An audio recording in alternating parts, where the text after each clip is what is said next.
Good morning मेरे प्यारे साथियों, स्वागत है आप सभी का हमारे YouTube channel Shri Hans wine institute पर। आज का तारीख है 3 नवंबर 2022 और इस दिन का करंट अफेयर्स के सभी अति महत्वपूर्ण प्रश्न हम लोग इस वीडियो में डिस्कस करेंगे। चाहे वो एसएससी, बैंक, रेलवे, यूपीएससी, जितने भी कॉम्पिटिटिव एग्जाम्स है उसके लिए बेहद महत्वपूर्ण होगा। तो चलिए करंट अफेयर्स एक अनोखी सोच के साथ आज को वीडियो को शुरू करते हैं। लेकिन उससे पहले आज का मोटिवेशन है, तकदीर ऐसे ही नहीं बदलती है, पहले अपने सोच को बदलना पड़ता है। बिल्कुल सही बात है। एपीजे अब्दुल कलाम जी का पंक्तियां हैं। अपना सोच को बदलिए और आप अपने लक्ष्य के प्रति जागरूक रहिए, उसके ऊपर एकदम संकल्पबद्धित रहिए और जरूर आपको एक ना एक दिन लक्ष्य जरूर प्राप्ति होगी। ठीक है, तो पहले सोच को बदलिए कि हमें करना क्या है, उसके बाद आप लक्ष्य को प्रति जागरूक होके आगे बढ़िए। ठीक है, चलिए इसी मोटिवेशन के साथ आज का पहला क्वेश्चन देख लेते हैं। उससे पहले हम लोग इसमें कंटेंट, अवार्ड्स एंड ऑनर्स, ये सब जो भी है ये डिस्कशन करते हैं, साइंस एंड टेक्नोलॉजी। आज का पहला क्वेश्चन है, हाल ही में किस अंतरिक्ष एजेंसी ने शनि ग्रह पर खोज करने के लिए ड्रैगन फ्लाई प्रोजेक्ट को लॉन्च किया है? Option number A Roscosmos, option number B NASA, option number C ISRO, option number D JAXA. तो देखिए, ड्रैगन फ्लाई प्रोजेक्ट ये नासा के द्वारा लॉन्च किया गया है। ये अमेरिका का अंतरिक्ष एजेंसी है। और कौन सा ग्रह पर खोज करने के लिए? शनि ग्रह पर खोज करने के लिए। रोसकॉस्मोस ये रशिया की एजेंसी है, इसरो ये भारत की अंतरिक्ष एजेंसी है और जाक्सा ये जापान की अंतरिक्ष एजेंसी है। तो ऑप्शन नंबर बी इसका आंसर सही हो जाएगा। नासा की स्थापना की बात करें तो 1958 में इसका स्थापना हुआ था और इसका मुख्यालय वाशिंगटन डीसी में है। इसे याद कर लीजिएगा। और नासा का अभी वर्तमान में एडमिनिस्ट्रेटर कौन है? तो बिल लेंसन है। इसे भी याद कर लीजिएगा, बहुत ज़्यादा इंपॉर्टेंट है। ठीक है, क्वेश्चन नंबर 2 पे आते हैं। हाल ही में भारत के वित्त मंत्री निर्मला सीतारमण के द्वारा कहां पर नए आईआईएफटी परिसर का उद्घाटन किया गया है? Option number A Gujarat, option number B Uttar Pradesh, option number C Andhra Pradesh, option number D Assam. तो अभी आंध्र प्रदेश के कांकीनाडा में नए आईआईएफटी परिषद का उद्घाटन भारत के वित्त मंत्री निर्मला सीतारमण के द्वारा किया गया है। इसे याद कर लीजिएगा, ऑप्शन नंबर सी इसका सही आंसर हो जाएगा। देखिए, आईआईएफटी का पूर्ण रूप होता है Indian institute of foreign trade. ये भी एक इंस्टीट्यूट है जिसमें ये सब सारे चीज़ फॉरेन ट्रेड के बारे में सिखाया जाता है। तो ये आंध्र प्रदेश के कांकीनाडा में आयोजित किया उद्घाटन किया गया है। आंध्र प्रदेश की राजधानी अमरावती है और इसका 2 और राजधानी प्रस्तावित है। ठीक है, कुर्नूल है और विशाखापट्टनम है। इसे याद कर लीजिएगा, बहुत ज़्यादा इंपॉर्टेंट है। आंध्र प्रदेश के मुख्यमंत्री जगन मोहन रेड्डी हैं और राज्यपाल विश्वभूषण हरिश्चंद्रन है। इसे याद कर लीजिएगा।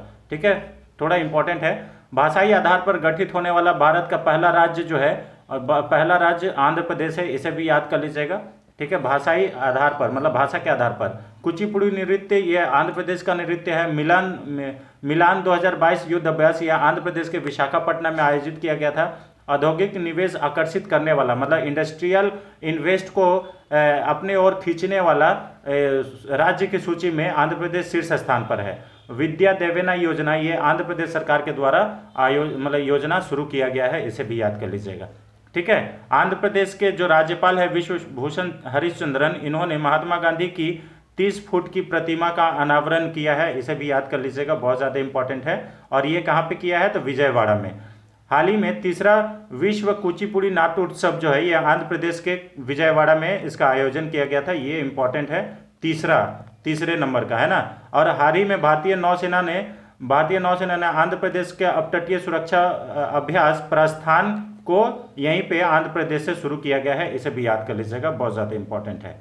ठीक है, चलिए क्वेश्चन नंबर 3 पे आते हैं। हाल ही में किस टीम ने सुल्तान जौहर हॉकी कप 2022 का खिताब जीता? Option number A Bharat, option number B Germany, option number C Japan, option number D Malaysia. तो सुल्तान जौहर हॉकी कप ये इसका जो 2022 का विजेता है ये भारत बना है। इसे याद कर लीजिएगा, बहुत ज़्यादा इंपॉर्टेंट है स्पोर्ट्स के क्षेत्र में। ठीक है, ऑप्शन नंबर ए इसका सही है, अपना प्यारा भारत इसका विजेता रहा है। ठीक है, देखिए इसका जो आयोजन है ये मलेशिया में किया गया था। आपको बता दें ये इसका जो आयोजन है ये मलेशिया में किया गया था। और इसका जो शुरुआत है सुल्तान जौहर हॉकी कप 2022 इससे पहले सबसे पहले 2011 में हुआ था। इसे याद कर लीजिएगा।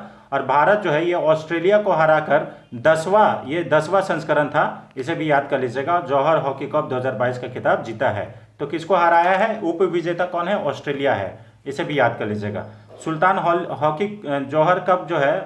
जौहर हॉकी कप जो है ये भारत तीसरी बार जीता है। तीसरी बार विजेता बना है, ये भी इंपॉर्टेंट है। आपसे पूछ सकता है कि भारत कितनी बार जीता है, तो तीसरी बार। हॉकी इंडिया के नए अध्यक्ष कौन बने हैं, तो ये दिलीप तिर्की बने हैं, इसे याद कर लीजिएगा। और हॉकी के जादूगर के नाम से किन्हें जाना जाता है, तो मेजर ध्यानचंद जी को जाना गया है। और इन्हें ही अभी आपको मालूम होगा कि राजीव गांधी खेल रत्न पुरस्कार का नाम बदल करके मेजर ध्यानचंद खेल रत्न पुरस्कार कर दिया गया है, इसे याद कर लीजिएगा। ठीक है, बहुत ज़्यादा इंपॉर्टेंट है। क्वेश्चन नंबर 4 पे आते हैं। हाल ही में किस संस्था के द्वारा ग्लोबल टीबी रिपोर्ट जारी किया गया है 2022? ठीक है, ये सारे प्रश्न इसमें बहुत ज़्यादा इंपॉर्टेंट है क्वेश्चन फ्रेंड्स, तो इसे थोड़ा ध्यान से देखिएगा। यहाँ पे देखिए ग्लोबल टीबी रिपोर्ट है ना, ट्यूबरकुलोसिस रिपोर्ट, ये किस संस्थान के द्वारा जारी किया गया? ऑप्शन नंबर ए विश्व स्वास्थ्य संगठन मतलब WHO, option number B global TB संस्थान, ऑप्शन नंबर सी राष्ट्रीय टीबी नियंत्रण केंद्र, ऑप्शन नंबर डी इनमें से कोई नहीं। तो इसका जो टीबी रिपोर्ट जारी किया गया है ये WHO के द्वारा किया गया है, ऑप्शन नंबर ए इसका सही आंसर हो जाएगा। WHO के द्वारा टीबी रिपोर्ट जारी किया गया है। इसमें कुछ चौंकाने वाला डेटा भी जारी किया गया है। चौंकाने वाला डेटा का बात यह है कि विश्व भर में 60% टीबी के मरीज मात्र 8 देशों में हैं। आप समझ सकते हैं 60% जितने भी टीबी के मरीज हैं वो मात्र 8 देश में है, और उसमें से भारत भी शामिल है। इस रिपोर्ट के अनुसार भारत में प्रति 1 लाख जनसंख्या में 210 टीबी के मरीज है, इसे याद कर लीजिएगा, बहुत ज़्यादा इंपॉर्टेंट है। ये वाला फैक्ट थोड़ा इंपॉर्टेंट है। और इस रिपोर्ट के अनुसार 2021 का डेटा लिया गया है, और ये भी बताया गया है कि 2021 में 1.6 मिलियन जनसंख्या की मृत्यु सिर्फ और सिर्फ टीबी की वजह से हुआ है। तो 1.6 मिलियन ये बहुत ज़्यादा इंपॉर्टेंट है, मतलब 16 लाख इंसान जो है एक साल 2021 में सिर्फ मरा है टीबी से। तो बहुत ज़्यादा इंपॉर्टेंट है फ्रेंड्स, इसे भी याद कर लीजिएगा। अब देखिए विश्व बैंक की बात करें, विश्व संस्था की बात करें WHO की, तो इसका स्थापना 7 अप्रैल 1948 को की गई थी। 7 अप्रैल को ही स्वास्थ्य दिवस के रूप में मनाया जाता है, और इसका मुख्यालय जेनेवा स्विट्जरलैंड में है। जो विश्व स्वास्थ्य संगठन है WHO का, इसका मुख्यालय जेनेवा स्विट्जरलैंड में है, और वर्तमान में इसके जो हेड है वो डॉक्टर टेड्रोस एधनोम है, जो कि चाइना के हैं, इसे याद कर लीजिएगा ना, चाइना के रहने वाले हैं। हालांकि इनका चाइना के मतलब इशारों पे नाचते हैं, लेकिन इनका जो है वे पुर्तगाल के हैं, इसे याद कर लीजिएगा, डॉक्टर टेड्रोस एधनोम। विश्व टीबी दिवस ये कब मनाया जाता है, तो 24 मार्च को मनाया जाता है। टीबी एक प्रकार का जीवाणु से होने वाला रोग है, और टीबी के मरीजों को BCG का टीका दिया जाता है। BCG इसे याद कर लीजिएगा, जैसे कुत्ता काटता है तो रेबीज का टीका दिया जाता है, उसी प्रकार से टीबी के मरीज को BCG का टीका दिया जाता है। ठीक है, BCG का फुल फॉर्म क्या है? बैसिलस कॉलमेट ग्यूरिन, इसे याद कर लीजिएगा। क्या फुल फॉर्म है? Bacillus Calmette Guerin. ठीक है, टीबी मनुष्य के किस अंग को प्रभावित करता है, तो फेफड़ा को करता है, लंग्स को करता है, इसे याद कर लीजिएगा। भारत सरकार के द्वारा 2025 तक टीबी को मुक्त मतलब टीबी मुक्त भारत बनाने का लक्ष्य रखा गया है। टीबी उन्मूलन का लक्ष्य 2025 तक रखा गया है, ये याद कर लीजिएगा। ठीक है, भारत सरकार के द्वारा टीबी उन्मूलन के लिए क्या टैगलाइन दिया गया है, तो टीबी हारेगा देश जीतेगा। ठीक है, भारत के स्वास्थ्य मंत्री अभी कौन है? मनसुख मंडाविया है, इसे याद कर लीजिएगा, और इनसे पहले डॉक्टर हर्षवर्धन थे स्वास्थ्य मंत्री। हाल ही में भारत के राष्ट्रपति श्रीमती द्रौपदी मुर्मू ने टीबी के लिए निश्चय पोर्टल का उद्घाटन किया है, इसे याद कर लीजिएगा, निश्चय 2.0। इसको दिखाते हैं हम आपको, ये देखिए भारत के जो राष्ट्रपति है, यहाँ पे देखिए प्रधानमंत्री लॉन्च ऑफ टीबी हारेगा देश जीतेगा, लॉन्च ऑफ प्रधानमंत्री टीबी मुक्त भारत अभियान निश्चय portal 2.0 by honourable president Shrimati Draupadi Murmu. और किस तारीख को किया गया है, तो ये 9 सितंबर 2022 को किया गया है, इसे भी याद कर लीजिएगा, 9 सितंबर 2022। ठीक है, निश्चय पोर्टल 2.0 का उद्घाटन, प्रधानमंत्री टीबी मुक्त भारत अभियान, ये किया गया है, इसे याद कर लीजिएगा। ठीक है, क्वेश्चन नंबर 5 पे आते हैं। हाल ही में एशिया की पहली पैथोजन रिडक्शन मशीन का शुभारंभ कहाँ किया गया? Option number A Lucknow, option number B New Delhi, option number C Kolkata, option number D Bangalore. तो एशिया की पहली पैथोजन रिडक्शन मशीन है, ये लखनऊ में आयोजित मतलब स्थापित किया गया है, इसे याद कर लीजिएगा। पैथोजन रिडक्शन मशीन, रिडक्शन का मतलब रिड्यूस करना, ठीक है, पैथोजन मतलब उसमें जो कमियां हैं ब्लड टेस्ट में, इस मशीन के द्वारा क्या होगा कि ब्लड में जितने भी अशुद्धि है उसको बहुत बारीकी से ये करेगा, फिल्टर करेगा, और हमारा जो ब्लड का रिपोर्ट है वो बहुत ही मतलब एकदम प्योर आने वाला है। जो चीज़ अभी नहीं हो पाता था उसका भी पता लगाया जा सकता है इस मशीन से। और इस मशीन को किंग जॉर्ज चिकित्सालय में जो लखनऊ में है उसमें इसको उद्घाटन किया गया, इसे याद कर लीजिएगा। भारत की पहली पैरा बैडमिंटन अकादमी ये भी लखनऊ में स्थापित किया गया है, बहुत ज़्यादा इंपॉर्टेंट है ये, ठीक है। भारत की पहली नाइट सफारी जो पार्क है ये भी लखनऊ में ओपन किया गया है, मतलब स्थापित किया जाएगा, इसे याद कर लीजिएगा, ठीक है। भारत का पहला अमृत सरोवर ये उत्तर प्रदेश के रामपुर जिले में एक पटवई गांव है, यहाँ पे स्थापित किया गया है, ठीक है। हाल ही में किस राज्य के विधानसभा में महिला विधायकों के लिए एक दिन आरक्षित किया गया है, तो ये उत्तर प्रदेश के विधानसभा में ऐसा किया गया है। राष्ट्रीय जल संरक्षण पुरस्कार ये उत्तर प्रदेश को दिया गया है, इसे भी याद कर लीजिएगा, बहुत ज़्यादा इंपॉर्टेंट है। क्वेश्चन नंबर 6 पे आते हैं फ्रेंड। हाल ही में केंद्र सरकार ने किसे chamber of the country civil 20 का अध्यक्ष नियुक्त किया गया है? Option number A Amrita Dayamay Devi, option number B Ashwini Vaishnaw, option number C Piyush Goyal, option number D Amit Shah. तो देखिए अभी हाल ही में केंद्र सरकार के द्वारा ये जो अमृता दयामयी देवी है इसे chamber of the country civil 20 का अध्यक्ष नियुक्त किए गए हैं, और ये यही अमृता देवी हैं जिनका नाम पे हरियाणा में अमृता अस्पताल का उद्घाटन प्रधानमंत्री नरेंद्र मोदी के द्वारा किया गया। तो ऑप्शन नंबर ए इसका सही आंसर हो जाएगा, ठीक है, इसे याद कर लीजिएगा। अब देखिए ये जो है chamber of the country civil 20, ये जो G20 का सिविल सोसाइटी है ना उसी का एक संगठन है, इसे याद कर लीजिएगा। G20 की बात करें तो G20 का कोई भी मुख्यालय नहीं है, लेकिन इसका बैठक होते रहता है। जैसे G20 का जो 2023 का बैठक होगा ये भारत में होगा, इसे याद कर लीजिएगा, भारत इसका अध्यक्षता करेगा। और 2022 वाला कौन कर रहा है? तो इंडोनेशिया कर रहा है, इसे याद कर लीजिएगा। 2023 में जो भारत जो अध्यक्षता करेगा उसमें भारत के तरफ से शेरपा जो होंगे ये अमिताभ कांत हो गए, इसे भी याद कर लीजिएगा, बहुत ज़्यादा इंपॉर्टेंट है। और G20 का कहीं पे भी मुख्यालय नहीं है, ये थोड़ा इंपॉर्टेंट बात है, इसे भी याद कर लीजिएगा, है ना। क्वेश्चन नंबर 7 पे आते हैं। हाल ही में भारत सरकार ने किस केमिकल कंपाउंड के उपयोग को प्रतिबंध किया है? Option number A glyphosate, option number B ammonium chloride, option number C sodium, option number D nitrogen phosphate. तो अभी भारत सरकार के द्वारा ग्लाइफोसेट को बैन कर दिया गया है, इसे याद कर लीजिएगा। ये एक केमिकल कंपाउंड है, इसे भारत सरकार द्वारा बंद कर दिया गया है, ठीक है। ऑप्शन नंबर ए इसका सही आंसर हो जाएगा। और ये ग्लाइफोसेट जो है ये बड़ी पत्ती वाले जो पौधे होते हैं या घास में जो कीड़े मकोड़े हैं होते हैं उसको मारने का उपयोग में लाया जाता है, इसे भी याद कर लीजिएगा। तो इसका जो ये है इसका कंपाउंड है उसको बैन कर दिया है, एक्सपोर्ट करने से भी बैन कर दिया है, ठीक है। क्वेश्चन नंबर 8 पे आते हैं। हाल ही में विश्व बैडमिंटन जूनियर चैंपियनशिप 2022 का फाइनल में पहुंचने वाले दूसरे भारतीय कौन बने? Option number A Shankar Subramanian, option number B Viktor Axelsen, option number C Avinash Tyagi, option number D इनमें से कोई नहीं। तो विश्व बैडमिंटन जूनियर चैंपियनशिप 2022 के फाइनल में पहुंचने वाले दूसरे भारतीय शंकर सुब्रमण्यम बने हैं, ऑप्शन नंबर ए इसका सही आंसर हो जाएगा। और इसे याद कर लीजिएगा, बहुत ज़्यादा इंपॉर्टेंट है विश्व बैडमिंटन जूनियर चैंपियनशिप में, ठीक है। मलेशिया ओपन जो अभी हाल ही में हुआ था उसमें पुरुष एकल का मतलब सिंगल मेंस का कौन खिताब जीता है? तो विक्टर एक्सेल्सन ने जीता है। और इसी में डबल मेंस का खिताब कौन जीता है? तो टाकुरोको हॉकी और योको कोशियासी ये जीता है, इसे याद कर लीजिएगा, ये इंपॉर्टेंट क्वेश्चन है ना, बहुत ज़्यादा इंपॉर्टेंट है ये मलेशिया ओपन, ठीक है। बैडमिंटन का दोनों खेल है, इसे भी याद कर लीजिएगा। क्वेश्चन नंबर 9 पे आते हैं फ्रेंड्स। हाल ही में केंद्र सरकार ने एवियन इन्फ्लुएंजा वायरस के प्रकोपों को जांच करने के लिए गठित टीम को कहां भेजी है? Option number A Assam, option number B Manipur, option number C Kerala, option number D Tripura. तो इसका जो है एवियन इन्फ्लुएंजा का जो जांच है इसका प्रकोप का जो जांच करने के लिए इसका जो जांच करने के लिए जो एक गठित टीम के द्वारा केंद्र सरकार के द्वारा ये केरल में भेजा गया है, ऑप्शन नंबर सी इसका सही आंसर हो जाएगा, ठीक है। ये केरल सही आंसर है। केरल की राजधानी तिरुवनंतपुरम है, इसे याद कर लीजिएगा, तिरुवनंतपुरम। मुख्यमंत्री पिनराई विजयन है और राज्यपाल आरिफ मोहम्मद खान है। आरिफ मोहम्मद खान के द्वारा ही वन स्कूल 1 IS योजना को शुरू किया गया है, इसे याद कर लीजिएगा, बहुत ज़्यादा इंपॉर्टेंट है, ठीक है।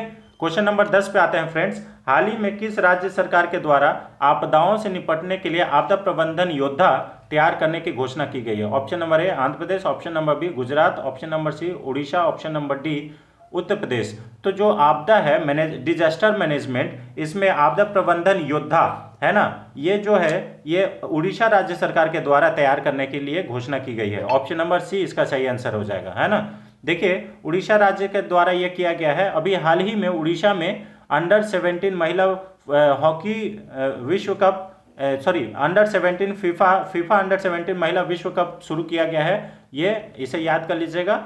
और उड़ीसा राज्य के द्वारा ही अभी किसानों के लिए एक पोर्टल लॉन्च किया गया है, उसका नाम है सफल पोर्टल, जिसको हम लोग अभी कुछ दिन पहले ही क्वेश्चन में पढ़े थे।